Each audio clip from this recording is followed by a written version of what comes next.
Uno Stato che fa fatica a pagare quindi i suoi debiti, uno Stato che affatica i commercianti e le imprese, i cittadini con la burocrazia.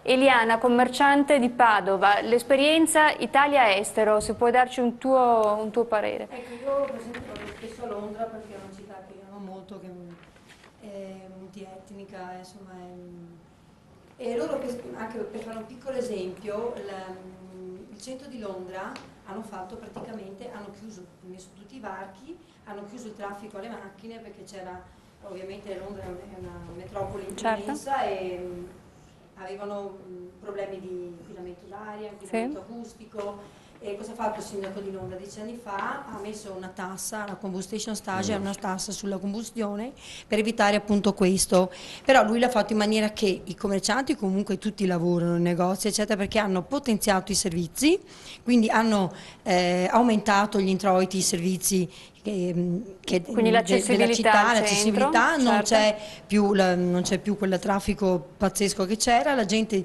gira liberamente, va dove vuole. Se uno deve entrare dentro i varchi per un servizio di lavoro, come io chiedevo appunto al Comune di Padova, anche noi piccoli commercianti, anche residenti, abbiamo bisogno di piccole opere di tipo idrauliche, tipo elettricisti, abbiamo bisogno di questi operatori, no? Loro per entrare in centro, faccio un piccolo esempio, nel nostro centro cittadino, devono andare dai vigili, fare una coda, aspettare, chiedere permesso, pagare, e io appunto volevo fare una proposta concreta, farlo come ci sono in tutte le altre città d'Europa, non solo a Londra, che ci si registra attraverso internet, si dà il nome e il cognome, si dice che quel giorno si deve entrare dentro i varchi per poter fare dei lavori o qualsiasi altra cosa si debba fare. Tu paghi con carta di credito, si può fare anche con i telefonini, siamo tutti dotati, quindi è una cosa immediata, veloce, con una carta di credito come vuoi, e ti registri, tu vai quel giorno, hai tutti i varchi aperti per te, fai tutto quello che devi fare e non perdi giornate intere, perché anche per noi, cioè, a volte rifiutano i nostri fornitori o quant'altro di entrare perché c'è questo problema. Dicono chiusi gli orari, non posso più entrare. Assessore, se così cosa ne dice di sarebbero anche meno arrabbiati, io credo. Grazie. Diciamo che è una rivoluzione varchi che è già prevista in programma, e sicuramente ottimizzare anche le procedure e favorire insomma un po' gli accessi al centro è un po' in linea con la volontà di questa amministrazione di rilanciare tutto il centro storico, di rilanciare ripartendo anche dal commercio per poi far ripartire l'economia.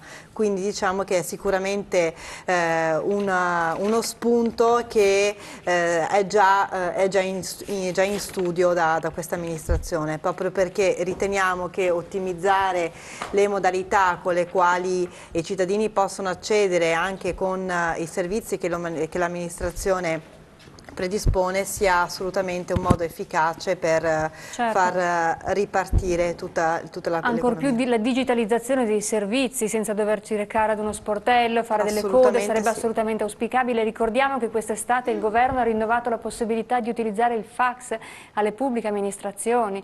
È veramente qualcosa di sconvolgente, perché è dal 94 che era prevista la digitalizzazione dei servizi al cittadino e ancora fino al 2015 il fax sarà in vigore nelle pubbliche amministrazioni.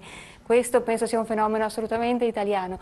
Ma andiamo ad un esempio di nuova economia. Io vorrei parlare di una realtà alla Guizza, un quartiere di Padova, dove Francesco Carraro si è inventato un'economia assolutamente innovativa. Ce la spieghi direttamente? Certo. Allora, e ti faccio anche un po' di pubblicità. Bielò il negozio alla Guizza in via? In via Santa Maria Assunta. Benissimo, raccontaci quello che fai. Allora, noi siamo partiti circa 4 anni fa, siamo partiti con un progetto, volevamo vendere i prodotti dell'agricoltura direttamente a chilometro zero e questo era stato l'inizio. Perfetto. Poi questa cosa ha preso una certa evoluzione e siamo passati a ragionare sul prodotto biologico, perché giustamente dava una certa garanzia al consumatore che andava poi ad utilizzarlo. E successivamente ci siamo avvicinati anche al commercio ecosolidale, perché sono gli agricoltori del terzo mondo che hanno già fatto delle scelte diverse ma che comunque sono etiche, quindi ci piaceva questo avvicinamento. Chiaro. E poi ancora abbiamo avuto la fortuna tramite il dottor Salviato di poter avvicinare, e questo progetto è partito qui a giugno, quindi è recentissimo, la possibilità di sfruttare quello che la grande distribuzione, in particolare il gruppo Ecor di Natura-Sì, hanno in scadenza. Quindi si tratta di prodotti che la grande distribuzione ha difficoltà a gestire dal punto di vista logistico, però ritira dal mercato quindi per tempo, per evitare che poi rimangano sullo scaffale scaduti. Allora noi abbiamo recuperato, con questo accordo che abbiamo fatto tramite SFEA e tramite appunto Ecor Natura-Sì, abbiamo recuperato questi prodotti, e questi prodotti sono a tutti gli effetti in prossima scadenza. Infatti il progetto si chiama proprio Ultimo Minuto Bio, perché sono tutti prodotti biologici che noi mettiamo di nuovo sullo scaffale prima quindi che scadano. Pasta, riso, yogurt, certo, i prodotti che ogni famiglia compra al supermercato abitualmente. Esatto, e questi prodotti però escono ad un prezzo, diciamo, molto conveniente per il consumatore finale, in quanto alla fine lui risparmia anche un 70% di quello che spenderebbe se li comprasse sullo scaffale. Dato 100 il prezzo che comprerei in un supermercato biologico, se vengo al Bielò alla Guizza lo pago il 30%? Lo pago un 30%, esatto, sì. Perché questo? Perché di fatto possono essere anche prodotti magari che sono presenti ma hanno un piccolo difetto magari su un'etichetta, oppure possono essere prodotti, soprattutto i prodotti freschi, che magari sono in eccesso, quindi la grande distribuzione ne ha in sovrapproduzione acquistati e di conseguenza non sa come smaltirli. Per cui, per capire, correggimi dimmi se ho colto bene, la grande distribuzione avrebbe un costo per smaltire il prodotto. Esatto. Prendere un bel furgone, caricarlo, inquinare, andare presso una discarica e smaltire il prodotto con un impatto ambientale di un certo tipo ed un alla costo. Scadenza. Alla scadenza. Noi anticipiamo questo voi, per tempo. togliete tutti i costi, portate esatto. a casa il prodotto e avete la possibilità quindi di rivenderlo ad un prezzo molto basso. Esatto, questo consente però anche al consumatore finale, che in questo periodo comunque è un po' in difficoltà, di poter accedere a dei prodotti che sono di altissima qualità, comunque perché sono tutti quanti certificati biologici, e in secondo luogo diamo la possibilità al consumatore finale di conoscerli, perché questo è un altro problema, che effettivamente per me andare magari a conoscere un prodotto biologico può avere dei costi molto elevati, perché un prodotto biologico generalmente costa molto di più di un prodotto che troviamo sullo scaffale della grande distribuzione. E questo ovviamente per me, per la mia attività, ma soprattutto per l'attività che sto portando avanti, ha conseguito anche un aumento di presenza ovviamente di clienti. Questo in questo periodo storico sicuramente è vantaggioso per la nostra politica aziendale. In secondo luogo abbiamo riscontrato che il consumatore si avvicina poi successivamente maggiormente anche al commercio solidale, come ai prodotti che noi diamo, che vendiamo nel nostro punto vendita, che sono diversi, quindi i prodotti freschi, latticini, eccetera. Un nuovo, un'idea nuova. Massimiliano Pellizzari, un commerciante che si è inventato una nuova strategia, questi commercianti non stanno mai fermi. Ma infatti stavo ascoltando veramente con molta attenzione quello che stava dicendo diciamo, l'amico commerciante della Guizza, perché credo che sia proprio da questo che il commercio dovrebbe ripartire, no? Da queste idee innovative, da queste idee come dire, molto originali, che possono ovviamente dare uno stimolo diciamo, a consumare. Ecco, lui poi tra l'altro si è posizionato in un altro quartiere che è in assoluta difficoltà, perché parlo della Guizza che conosco bene, anche lì bisogna riprendere in mano tutto un lavoro ovviamente di squadra. Do anche una notizia, stiamo lavorando sullo statuto della nostra associazione, perché vorremmo ampliarla. Noi vorremmo ampliare l'area di interesse. Ancora di più? In quanto, sì, perché siccome abbiamo ovviamente diverse richieste di intervento, richieste da parte di commercianti che si vogliono associare, noi da statuto attualmente con l'Associazione Commercianti del Centro non possiamo fare.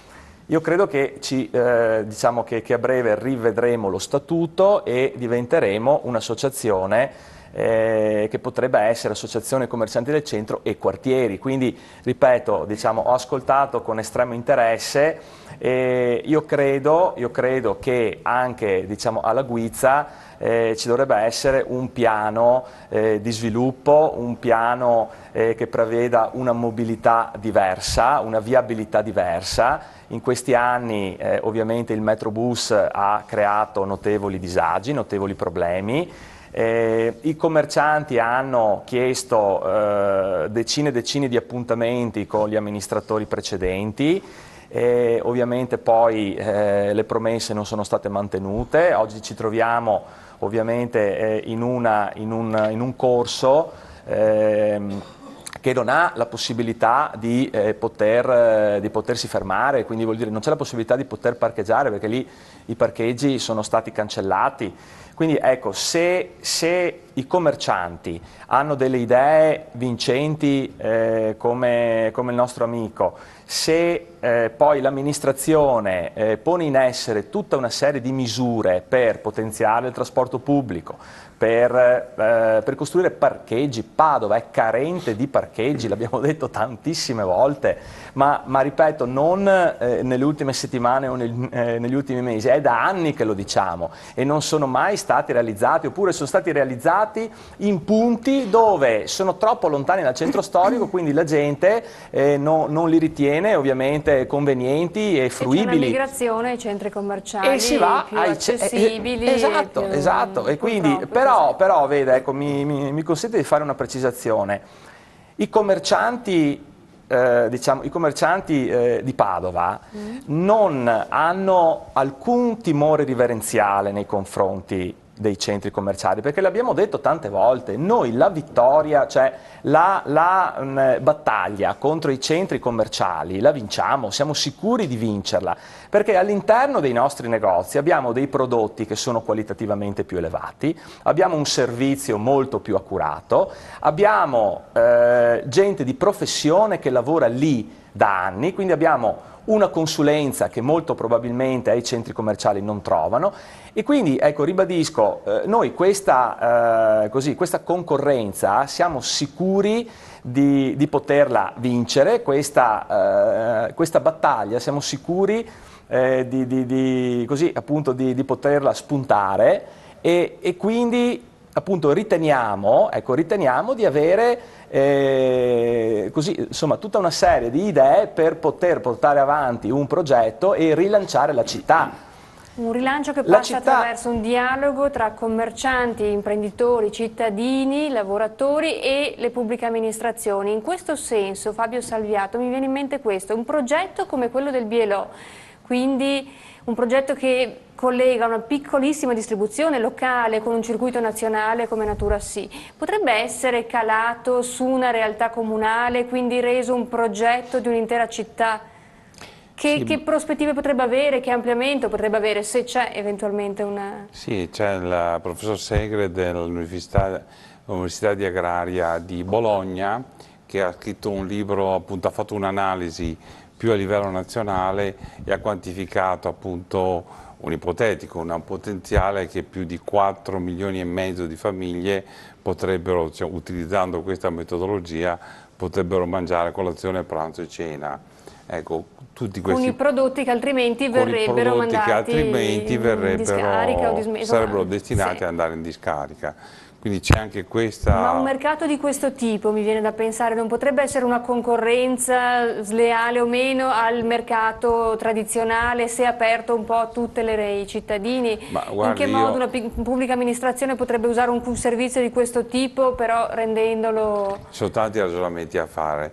Approfondendo questo intervento, questo ragionamento qui, ho scoperto che per esempio c'è un altro mercato, appunto l'intervento prima dell'agricoltore, si può anche capire, dove i contadini lasciano sul terreno quasi un 20 o 30% della loro produzione per mantenere alto il prezzo.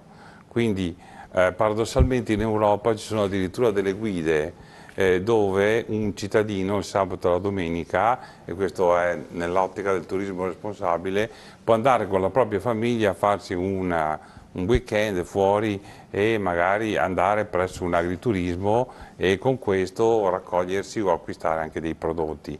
Cioè, voglio dire, c'è un altro mercato che resta lì fermo di sovrapproduzione per mantenere alti i prezzi. Quindi è tutto un sistema che va modificato, che va ripensato, dove noi abbiamo uno slogan che è interessante e che potrebbe essere mutuato da molti: l'interesse più alto è quello di tutti. Cioè non ci può essere qualcuno che ci guadagna sempre e continuamente e che è sempre più piccolo e che è il 10% della popolazione italiana e che è l'1 del 10% e gli altri che perdono sempre. Perché il problema anche dei commercianti è che se noi abbiamo prima si era detto l'Inghilterra, rispetto all'Inghilterra che ha grosso modo lo stesso numero di abitanti dell'Italia, 5 milioni di lavoratori in meno. Okay, 4-5 milioni di lavoratori, è reddito, okay? Quindi noi dobbiamo cercare di creare nuova occupazione attraverso chiaramente un sistema, come dicevo prima, diverso, e quindi va ripensato, si diceva prima, riprogrammato, ragionato, strutturato, insomma in modo un po' generale i famosi bacini di assorbimento di carattere occupazionale. E i bacini sono quelli che non devono impattare sull'ambiente, indubbiamente, che devono cercare di assorbire occupazione, che devono cercare di dare una risposta paradossale rispetto ai bisogni. Oggi c'è un 20-30% della popolazione italiana che esprime dei bisogni di prodotti e servizi che non vengono serviti, perché sono prodotti e servizi che non sono considerati dal sistema commerciale e industriale competitivi o economicamente o scarsamente. Prodotti e servizi della classe medio-bassa, abbiamo fatto un esempio adesso in questo senso, ma anche servizi. Pensiamo a una popolazione di anziani, stiamo diventando la nazione più vecchia del mondo, okay? Questi anziani hanno semplicemente, per esempio, sempre prendendo questo caso, bisogno che la spesa gli venga portata a casa, okay? Questo è un servizio aggiuntivo, o altri servizi collegati o collaterali. Oppure, dicevo, nel caso del turismo, il turismo non può essere solo il turismo di massa, ma anche un turismo di qualità. Abbiamo borghi interi che sono abbandonati, certo, potrebbero essere ripopolati, quindi va rivisto completamente tutta una modalità di fare economia, di fare imprese, di fare iniziative. Quindi il mondo dell'impresa dovrebbe... Il mondo dell'impresa, qui rappresentato da Nicola Corsano, i giovani imprenditori, come vi state muovendo, che progetti avete, che cosa offrite ai giovani? Assolutamente, allora mi ricollego proprio a questa idea e anche all'idea di una sorta di start-up, no? Che abbiamo capito.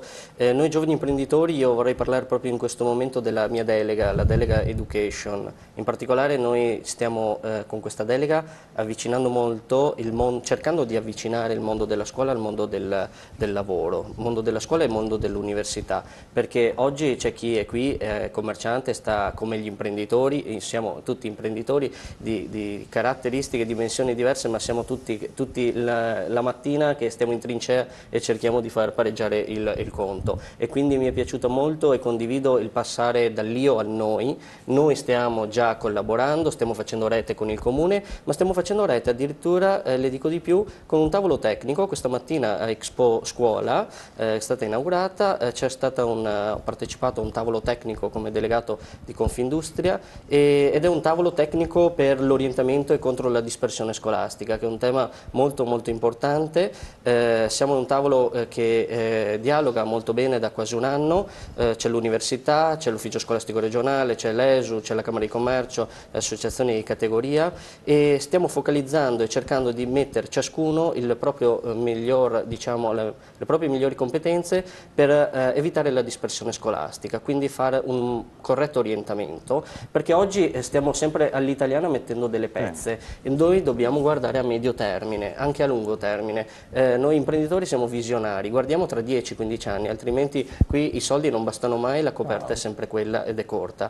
Molti progetti, per esempio solo noi di Padova facciamo 30 progetti all'anno, coinvolgiamo 480 imprenditori, raggiungiamo 6.000 studenti, tra studenti e scuole superiori ed università. A Padova abbiamo delle eccellenze che quasi nessuno conosce. Abbiamo la scuola galileiana, con degli studenti che escono tale e quali, alla pari forse quelli che escono dalla Normale di Pisa, e molti padovani ancora non la conoscono. Noi ci siamo affiancati a loro e gli diamo delle opportunità. Per esempio, entriamo in classe e gli spieghiamo come si compila un curriculum vitae e gli spieghiamo come si fa un colloquio di lavoro. Questo perché? Perché anche se la scuola fa uscire gli studenti migliori, un imprenditore che deve assumere una persona si trova davanti 4 curricula, tutti con il massimo dei voti. Come scelgo uno studente o l'altro? Lo scegliamo grazie non alle hard skill che le scuole danno, alle competenze scolastiche, ma alle soft skill. Noi abbiamo inventato dei progetti per sviluppare le soft skill, le competenze trasversali, la capacità di lavorare in gruppo, di fare brainstorming, di promuovere la propria idea. Gli studenti oggi, dicevamo, disorientati, non sono tanto d'accordo, forse sono sfiduciati, ma sanno bene dove vogliono andare perché sono 5, 6, 7 anni che stanno vivendo nella crisi. Le faccio un esempio di un progetto che la vice sindaco Mosco ha avuto piacere anche di portare alla premiazione l'anno scorso. L'edizione scorsa, Mi Imprendo. Mi Imprendo è un'idea dove tutti gli imprenditori possono presentare al mondo universitario, agli studenti universitari, il loro sogno nel cassetto.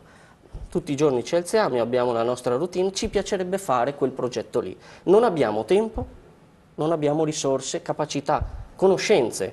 Allora lo raccontiamo. Gli studenti si possono innamorare di un progetto, di un altro ancora, si candidano, fanno già un colloquio con l'imprenditore, hanno già un primo approccio, lo conoscono, hanno già un primo no forse, oppure hanno un sì. Cominciano a lavorare in team per 6 mesi e portano avanti questo progetto.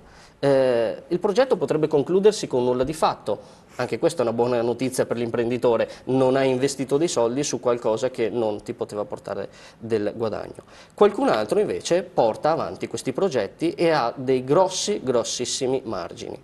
Qualcun altro ancora, imprenditore, è così partecipe che ha addirittura fondato assieme a questi studenti, quando hanno terminato il loro ciclo di studi, una start-up insieme, quindi li ha incubati. Voglio raccontare una bella storia perché parliamo sempre di problemi. Un nostro collega imprenditore, proprio grazie a un progetto di alcuni studenti che hanno presentato a Mi Imprendo, ora sono 5 anni che facciamo Mi Imprendo a Padova, quest'anno abbiamo lanciato un'edizione nazionale lanciata da Padova. Ieri sera ho visto le adesioni, sono già 19 città, tra cui Roma, Milano, Torino, Napoli, Lecce, eccetera, che hanno aderito, e quindi vedrà questo progetto di Padova, che ha incontrato centinaia di idee, moltiplicato per 19, forse per 20, quindi diventa un progetto molto molto importante. Questi studenti sono partiti 2 o 3 anni fa, un po' di inerzia sicuramente. Non più tardi di un mese fa hanno avuto un finanziamento di 500.000 euro, hanno aperto la sede secondaria a New York, la principale ce l'hanno in provincia di Padova, no? Quindi è possibile, è sicuramente dura, l'abbassamento dell'IRAP, l'abbassamento dell'IRPEF, l'agevolazione all'assunzione per un anno, per quanto, sono cose temporanee che possono permettere a noi, se per caso avessimo intenzione di assumere nel prossimo anno, anticipiamo un'assunzione. Questo è quello che al massimo ci possiamo, giusto per rispondere all'omonimo Nicola, qui presente. Il futuro è, per vincere questa crisi, innovazione. Innovazione può essere di processo, di prodotto, di marketing e internazionalizzazione, da non confondere con la delocalizzazione. Internazionalizzazione significa andare ad aggredire nuovi mercati. Per aggredire nuovi mercati significa che una ragioniera che assumiamo oggi, anche un geometra che assumiamo oggi, un qualsiasi tipo di titolo di studio, deve conoscere almeno l'inglese. Certo, perché altrimenti, e questa è una grossissima carenza che purtroppo denunciamo ancora oggi. Quindi mettiamo a disposizione risorse, soldi, soprattutto tanto tempo per chi per fosse dare le interessato, possibilità. chi deve chiamare, a chi si deve rivolgere? Nel nostro caso noi ci rapportiamo direttamente con le scuole, quindi per quello che riguarda le idee delle scuole medie superiori abbiamo appunto interloquiamo direttamente con le scuole. Per invece questo progetto che ormai è appena partito, c'è un sito mimprendoitalia.it che può dare tutte le spiegazioni di tutta la storia dei 5 anni e dei progetti futuri. Nel sito di Confindustria Padova ovviamente sono Area Education, sono presentate tutte le altre attività. Non sto a dire per esempio un progetto che si chiama STEPS che vede la possibilità di andare a promuovere capacità e conoscenze di quello che è il mondo imprenditoriale ai dottorandi di ricerca. Quindi dottorandi di ricerca, che è il massimo titolo ambibile oggi in Italia, si trovano così con la possibilità di capire che oltre alla occupazione all'interno dell'istituzione accademica c'è anche un mondo del lavoro che è lì, che li aspetta, perché loro possono portare competenze, capacità e innovazione. Quindi io concluderei diciamo, anche con la serata con un diciamo, aspetto molto positivo perché i ragazzi probabilmente, se ci concentriamo su di loro, potranno effettivamente dare un buono sviluppo a quest'Italia. Giovani a cui il microcredito servirebbe, per cui questi finanziamenti europei che non stiamo utilizzando, come facciamo a darglieli, Salviato? Come li rendiamo accessibili e fruibili ai giovani o a chi vuole avviare una nuova attività? Perché il problema è questo: dove devono rivolgersi, cosa devono proporre, cosa gli manca per non accedervi? Ma in Italia manca ancora uno strumento dedicato e strutturato, perché le banche fanno fatica, anche per questioni di carattere tecnico, a concedere un microcredito. Il microcredito è fino a 25.000 euro. E questo è un po' un peccato, perché questi fondi rimangono ancora bloccati alla Comunità Europea. Queste settimane si sta sbloccando in Italia. Peraltro, mi scusi se la interrompo, bloccati vuol dire che se non li usiamo noi vengono distribuiti agli altri paesi europei, sì. Quindi sono soldi nostri che abbiamo mandato in Europa che utilizza il 66% delle risorse comunitarie, mentre gli altri anche l'ultimo centesimo se lo prendono.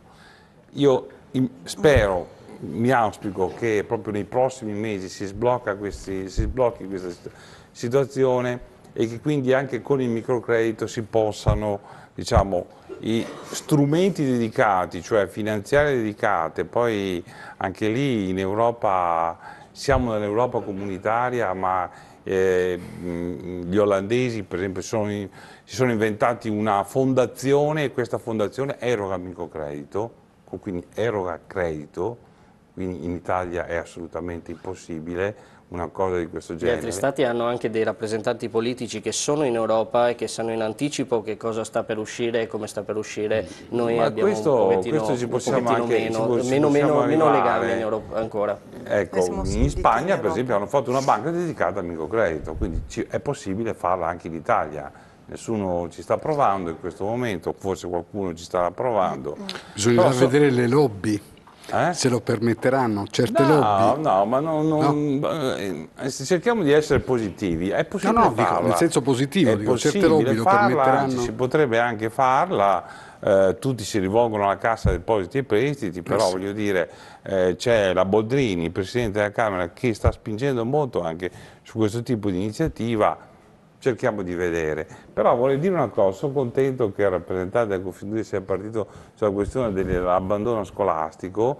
Forse, non so se è comunque l'informazione, ci sono degli strumenti finanziari dedicati, proprio i social impact bond, cioè sono delle obbligazioni dedicate all'attività sociale, in particolare nel caso dell'abbandono scolastico, perché appunto la valutazione che si fa è che appunto maggiore l'abbandono scolastico, appunto ragionando nel medio periodo, maggiore poi è la percentuale di delinquenza o comunque di microcriminalità. Solo il comune in provincia di Padova stiamo parlando di 33.000 studenti, di cui l'abbandono è circa il 7%, significa 2.000 studenti all'anno che abbandonano. Ma arriviamo noi fino al 20%. Questo è un grosso problema. Aver 2.000 studenti che non terminano il loro ciclo di studi all'anno può diventare un problema sociale non indifferente. Assolutamente. Allora, purtroppo il nostro amministratore pubblico ragiona purtroppo con i bilanci di quest'anno e del prossimo anno. ma fra 15 anni si troveranno, o fra 10 anni si troveranno con queste drammatiche situazioni. Quindi ci sono già oggi degli strumenti che possono permettere ai giovani di trovare attraverso un finanziamento con questi bond dedicati, che naturalmente devono avere un intervento da parte dell'ente, una copertura assicurativa da parte dell'ente pubblico. Onestamente l'interesse del tavolo però è cercare di orientarli meglio perché evitino di fare una scelta sbagliata e abbandonino il posto di lavoro, perché l'ultima... sì, ma i docenti che devono oggi intervenire, chi li paga? Chi li paga? Questi social impact bond li paga oggi. Ok, quindi l'intervento lo fanno adesso. E questa è una buona pezza da metterci, intanto che non mi è chiaro, dove intervengono questi social impact bond? Servono a pagare i docenti? Servono a pagare, non gli studenti, servono a pagare i docenti che in questo momento non hanno copertura pubblica perché appunto evitino l'abbandono scolastico e quindi permangano nel percorso formativo questi ragazzi, li portano a termine e quindi diciamo, la società nel suo complesso diciamo, ne avrà un beneficio. Ci saranno meno persone in carcere, quindi dovremo spendere meno soldi per i carcerati. Ma chi può chiedere questi bond, quindi il comune, la scuola stessa? La scuola o comunque l'associazione o l'ente che si propone di fare assieme diciamo, agli imprenditori questo tipo di intervento. Okay? Quindi questo, naturalmente cosa ci vuole? Ci vuole l'ente pubblico... La domanda è sempre la stessa, chi ci sta seguendo da casa e fosse interessato a questo tipo di social impact bond, chi deve chiamare? Beh, in questo caso Cefea, noi altri, ben venga, che questa seguiamo sera facciamo per pubblicità alle realtà che propongono soluzioni concrete, poi saranno tutte così le nostre puntate perché vogliamo proporre quelle che sono soluzioni nel territorio. Prego, quindi chi vuole questi bond deve chiamare Cefea, cerca in internet, scrive Cefea, li trova. Si ritrova, ottimo. Esatto. E poi tornando al microcredito, ecco una sollecitazione. L'Italia è il mercato più grande d'Europa, nel senso che è considerato in base alla statistica europea il mercato più grande d'Europa per quanto riguarda il microcredito, su una media europea di 100 microimprenditori che richiedono un finanziamento fino a 25.000 euro, 10 in qualche maniera riescono a trovare la risposta, questa è la media europea, l'Italia 0,34, cioè quasi nessuno. Certo. Quindi i soldi ci sono, le realtà ci sono, ecco, quindi sarebbe importante mettere insieme il mondo anche dell'industria, per esempio anche sulle start-up, ci sono dei fondi dedicati, prima quando mi hai presentato, sulla questione dei fondi, anche sulle start-up, in capitalizzazione. La comunità europea sta investendo tutto, ha triplicato il budget sulle diciamo, le imprese di orientamento sociale e soprattutto sulle start-up e soprattutto sui giovani, perché la priorità numero uno è creare posti di lavoro, prima di tutto, e quindi investire in quota capitale. Ci sono dei fondi dedicati per la capitalizzazione di nuove iniziative a 20 anni, cioè nel senso che questi fondi danno capitale a queste imprese per 20 anni affinché quindi una start-up molto ben prolungata. Ecco, tutte queste iniziative però sono nuove nel ciclo 2014, siamo ancora nel 2014-2020 della Comunità Europea e possono essere utilizzate dagli italiani e soprattutto dalle nostre imprese. Certo, e dai nostri giovani, quindi mi raccomando sinergie tra i presenti. Faremo un'ulteriore puntata di qui a qualche mese e vedremo cosa si è innescato, anche perché Pellizzari per me è sempre l'esempio di una sinergia tra commercianti, perché avete creato una realtà veramente unica partendo appunto da pochi, che oggi dialoga direttamente col comune e anche per Natale io so ci sono molte sorprese. Vice Sindaco, ci vuole raccontare un attimo, perché poi il Natale va programmato per tempo. Che cosa sta preparando il Comune di Padova per le vie del centro? Allora, intanto devo dire che questo Natale è la dimostrazione più vera di come ci sia stato un ottimo gioco di squadra tra tutte le associazioni di categoria, che davvero sono l'esempio di come ci si sia rimboccati le maniche tutti insieme. Il tempo a disposizione era poco perché, come ovviamente si sa, l'insediamento di questa amministrazione è avvenuto pochi mesi fa e solitamente la programmazione inizia ad aprile dell'anno precedente. Le risorse non sono delle migliori, ma questo non ci ha fermato. Per il Natale inizierà a breve, già dal 20 novembre, la città inizierà ad illuminarsi. Quest'anno si riempirà di luci anche per dare un input anche psicologico, e in questo momento è vero di grande sfiducia che c'è, credo che sia importante anche illuminare la città, e quindi tutte le vie della città che si illumineranno, ma anche dei quartieri, i palazzi della nostra città, le porte che sono un straordinario biglietto da visita, e si illumineranno anche gli alberi di Natale che quest'anno abbiamo disposto non solo nel centro storico ma in tutti i quartieri, perché la volontà di rilanciare il commercio, partendo non solo dal centro della città ma non dimenticando i quartieri che hanno la medesima dignità e necessitano del medesimo trattamento, e quindi tante attività nel centro storico, a partire dalle due grandi novità del villaggio Eremitani, villaggio natale in piazza Eremitani, una delle piazze più belle della nostra città, che è stata morta per troppo tempo e che abbiamo deciso di far tornare a vivere attraverso una pista di pattinaggio sul ghiaccio, un mercatino con 15 casette in legno, con la casetta per i bambini, con la lettera del Babbo Natale, le giostre, con il punto per la cioccolata calda, quindi il villaggio natale, e poi anche la grande novità sempre in centro del Prato della Valle, con una ruota panoramica, la seconda più alta in Italia, per cui avrà un impatto bellissimo. Si potrà ammirare la nostra splendida città dall'alto.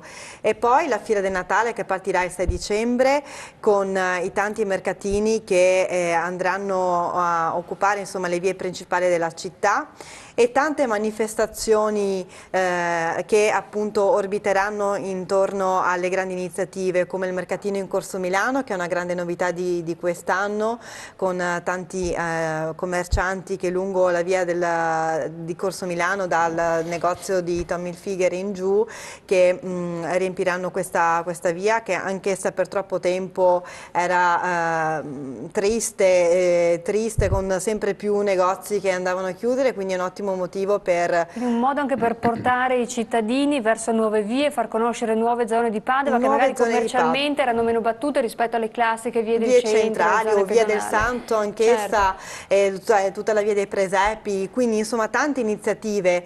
Ora non sto qui a dilungarmi troppo, però insomma la volontà di partire, di rivitalizzare tante zone del centro che erano morte, ma anche non dimentichiamo i quartieri, quindi una serie di attività itineranti, di animazione con Babbi Natali, cori gospel in tutti i quartieri del centro. Perché comunque un commercio vivo, possiamo dire, è anche la base di una città sicura. Esatto, sicurezza e commercio vanno di pari passo, e quindi tanto sta facendo l'assessore Saia con tutto il corpo della Polizia Municipale. È arrivato pochi giorni il nuovo comandante della Polizia Municipale, quindi tante le unità che andranno a presidiare ancora di più il nostro territorio, proprio perché per tornare insomma a rendere vivibile la città torna a vivere se noi andiamo anche a occuparla presidiando il territorio, e quindi un Natale all'insegna della sicurezza e un Natale magico, devo dire la verità, per le tante iniziative che ci saranno, quindi riprendere la sicurezza, ma anche tutto il parcheggi, quindi il mondo della 150 posti carico-scarico diventano 150 posti in più dove parcheggiare, tanti servizi di trasporto pubblico anche verrà potenziato, e verranno previste delle agevolazioni per le famiglie, i giovani, dal biglietto singolo che attualmente ha una validità di 75 minuti, la porteremo ad una validità per tutta l'intera giornata, e quindi con €1,20 verrà data la possibilità di transitare in centro e vivere la giornata. Tutte queste iniziative dove le potremo cercare? Il sito del Comune sarà il nostro centro per vedere un po' i programmi, le iniziative, i costi?